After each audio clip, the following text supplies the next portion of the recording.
Supreme कोर्टामध्ये आज पुन्हा एकदा राष्ट्रवादी काँग्रेसचे आमदार आणि शिवसेनेच्या आमदारांच्या विरोधामध्ये असलेल्या अपात्रता याचिकाविरोधात आज सुप्रीम कोर्टामध्ये सुनावणी होते आणि या संदर्भात बोलण्यासाठी आपल्याबरोबर घटनातज्ञ डॉक्टर उल्हास बापर सर आहेत।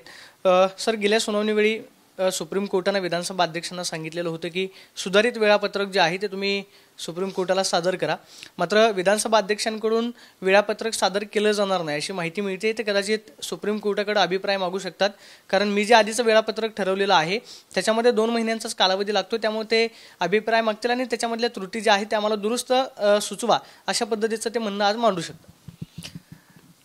काय आहे आपल्या इथे, म्हणजे खरं सांगायचं तर ही फार दुर्दैवाची गोष्ट आहे की स्वातंत्र्य मिळून 75 वर्ष झाल्यानंतर सुद्धा स्पीकरचा एक्झॅक्ट रोल काय आहे हे अजून अनेक राज्यांमधल्या स्पीकर्सना स्वतःलाच कळलेलं नाही।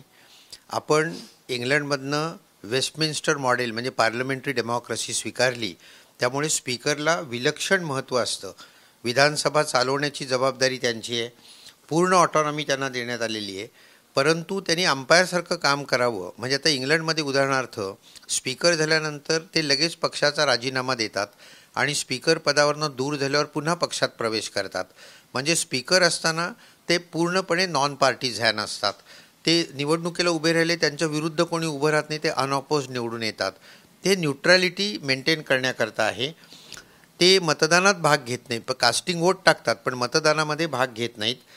इव्हन अँटी डिफेक्शन लॉ जो आहे आपल्याकडचा, ज्याच्यावर आपण आत्ता बोलतोय, त्याच्यात सुद्धा स्पीकरनी फक्त पक्ष सोडला तर अपात्रतेत ते बसत नाहीत। म्हणजे सर्व तरतुदी त्यांनी अंपायरसारखं वागावं याकरता केलेल्या आहेत। आता अँटी डिफेक्शन लॉ खाली एक लक्षात घ्या की कुठलीही जी डिस्क्वालिफिकेशन असतात ती गव्हर्नर ठरवतो इलेक्शन कमिशनच्या सल्ल्यानुसार। फक्त पक्षांतर बंदी कायद्याखाली जर का डिस्क्वालिफाय एखादी व्यक्ती झाली तर त्याचा निर्णय स्पीकरकडे देण्यात आलेला आहे। याचाच अर्थ स्पीकरवर जजसारखी जबाबदारी टाकलेली आहे, म्हणजे ती क्वेसाय ज्युडिशियल प्रोसिडिंग आहे। आणि एक लक्षात येत नाही की क्वेसाय प्रोसिडिंग ज्युडिशियल जर का झालं, म्हणजे ट्रिब्युनल जर का ते झालं तर सुप्रीम कोर्टाचं त्याच्यावर बंधन असू शकतं। आपले स्पीकर जे म्हणत आहेत की मी स्पीकर असल्यामुळे सुप्रीम कोर्ट माझ्या ढवळाढवळ करू शकत नाही, ते लेजिस्लेटिव्ह प्रोसिजर करता किंवा लॉ अँड ऑर्डर जी विधानसभेत असते ती मेंटेन करण्याकरता त्याच्यात लुडबुड करता येणार नाही।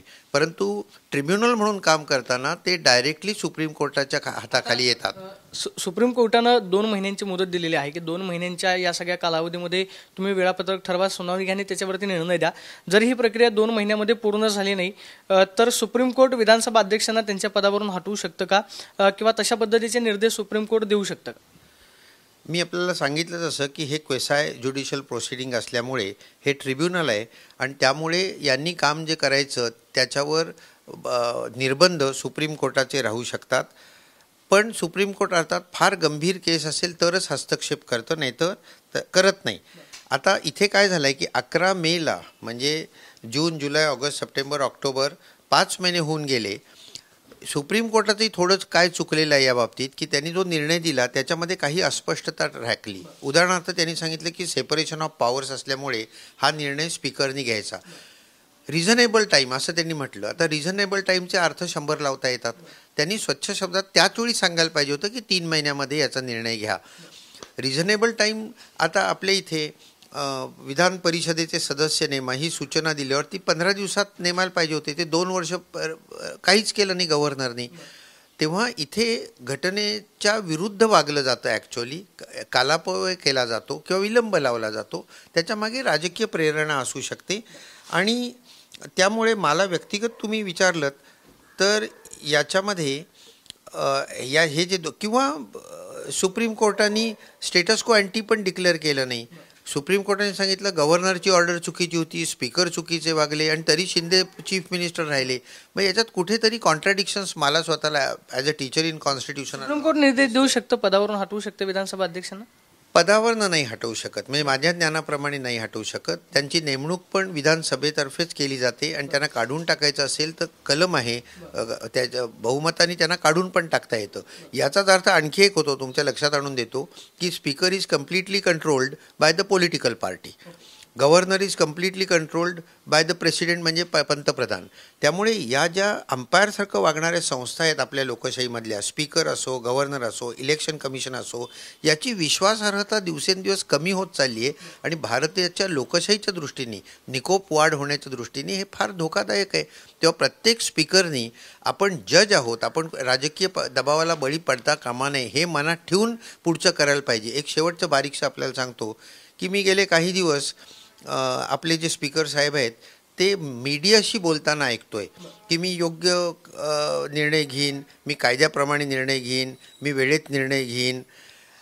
एखादा जज असं मीडियाशी बोलू शकत नाही. तेव्हा मूळच अज्ञान याच्यामध्ये आहे की स्पीकरनी मीडियाशी बोलायचं नसतं. That is the procedure in England. आपण त्यातलं इंग्लंडमधली फक्त रिटन राज्यघटना घेतली, पण प्रथा परंपरा ज्या त्यांच्या सुंदर आहेत त्या आपण घेतलेल्या नाहीत. त्यामुळे मला असं वाटतं की फार मोठे दोष या सगळ्या गेल्या 7 महिन्यात स्पीकरकडनं झालेले आहेत. त्यांनी आपणहून त्याच्यात सुधारणा करायला पाहिजे. सुप्रीम कोर्टाने नको सांगायला त्याच्यात, कारण आपल्याकडे पुन्हा सुप्रीम कोर्टामध्ये ज्युडिशियल ॲक्टिव्हिजम झालं असं लोक म्हणतात. तो का होतो ज्युडिशियल ॲक्टिव्हिजम? लेजिस्लेचर आणि एक्झिक्युटिव्ह नीट काम करत नाहीत म्हणून सुप्रीम कोर्टाला पडावं लागतं त्याच्यात. तेव्हा बघूया काय होतं. शिवसेना आमदारांच्या अपात्रतेचा परिणाम जो आहे तो राष्ट्रवादीच्या आमदारांच्या याचिकेवरती पडू शकतो का? कारण सुप्रीम कोर्ट दोन्ही याचिका ज्या आहेत ते एकत्रित ऐकतंय. याआधी आपल्याला माहिती आहे की स्वतंत्रपणे याचिका ऐकण्यासाठी सुप्रीम कोर्टानं नकार दिला. परस्पर संबंध या याचिकांचा पाहायला मिळतोय का, किंवा त्याचा परिणाम जो आहे शिवसेनेच्या याचिकांचा राष्ट्रवादीच्या याचिकेवरती होईल? निश्चितच होणार, कारण दोन्ही एकाच तऱ्हेच्या गोष्टी घडलेल्या आहेत की पक्ष जो आहे त्या पक्षाच्या चिन्हावर तुम्ही निवडून येता. तुम्ही स्वतःच्या व्यक्तिमत्वावर निवडून आलेले नाही आहात, तुम्ही शिवसेना किंवा NCPवर निवडून आलेले आहात. आणि निवडून आल्यानंतर तुम्ही जर का बाहेर पडलात तर हा जो अँटी डिफेक्शन लॉ केला आहे हा लोकशाही बळकट करण्याकरता केलेला आहे. दुर्दैवाने झालं आहे काय की याच्यातून पळवाटा शोधण्याचं काम लोक करत आहेत आणि याला वकील आणि न्यायाधीश दोघंही याला जबाबदार आहेत असं मला वाटतं. म्हणजे एखादी गोष्ट ही लोकशाहीच्या दृष्टीने योग्य नाही असं म्हटल्यावर एखादा वकील ती केस घेणार नाही. आता तसं होत नाही. जो कोण येईल त्याच्या बाजूनी आर्ग्युमेंट केलं जातं. म्हणजे नानी पालखीवाल्यांनी इंदिरा गांधींची केस नाकारली होती त्यांनी आणीबाणी जाहीर केल्यावर. त्या लेव्हलचे वकील आता नाहीत. आणि हा जो निर्णय दिलेला आहे सुप्रीम कोर्टाने याच्यामध्ये खूप लूपहोल्स सोडलेले आहेत. या सगळ्यातनं पळवाटा निघत आहेत. तेव्हा मला असं वाटतं की आपल्या सगळ्यांचं म्हणजे सर्व राजकीय पक्षांनी आत्मचिंतन करावं आणि हा अँटी डिफेक्शन लॉ जो आहे तो बळकट कसा होईल याकडे लक्ष द्यावं. त्यातनं पळवाटा शोधायचा प्रयत्न करू नये. शेवटचा प्रश्न, शिवसेनेचं पक्ष आणि चिन्हासंदर्भात सुद्धा आज सुप्रीम कोर्टामध्ये सुनावणी होणार होती, ती मात्र आता पुढे लावणीवरती गेलेली आहे. केंद्रीय निवडणूक आयोगानं जो निर्णय दिलेला आहे त्यावरती सुप्रीम कोर्ट निरीक्षण नोंदवून केंद्रीय निवडणूक आयोगाचा निर्णय बदलू शकतं का, किंवा या सगळ्या प्रक्रियेला वेळ लागतोय का? निवडणुका तोंडावरती आहेत, दोन्ही पक्षांना आपापलं चिन्ह दिलेलं आहे, मात्र सुनावणी प्रत्येक वेळेस पुढे जाते. पक्ष आणि चिन्हाचा निर्णय मात्र अजूनही तसाच प्रलंबित. नाही, मी डिटेल्समध्ये बोलत नाही कारण खूपच वेळ लागेल बोलायला. मी एवढंच सांगू शकतो की इलेक्शन कमिशन जर का निर्णय चुकलं तर त्याच्या विरुद्ध सुप्रीम कोर्टात जाता येतं. आणि सुप्रीम कोर्टाने स्वच्छ शब्दात सांगितलं आहे की ओरिजिनल पॉलिटिकल पार्टी, त्यांची घटना आणि पक्षाचे निवडून आलेले सदस्य या 3 गोष्टींचा विचार करून पक्षाचं चिन्ह आणि नाव द्यावं लागतं. शिवसेनेच्या बाबतीत तसं घडलेलं आपल्याला दिसत नाही आहे. त्यामुळे सुप्रीम कोर्ट काय निर्णय देतात ते बघूया. आपण पाहतोय की या सगळ्या प्रकरणामध्ये सुप्रीम कोर्ट काय निर्णय देतं हे पाहावं लागेल, अशी प्रतिक्रिया घटनातज्ञ उल्हास बापट सरांनी दिल्याचं पाहायला मिळतं. कॅमेरा पर्सन तुषार नन्नावरेसोनी प्रदीप कापसे, TV9 मराठी, पुणे.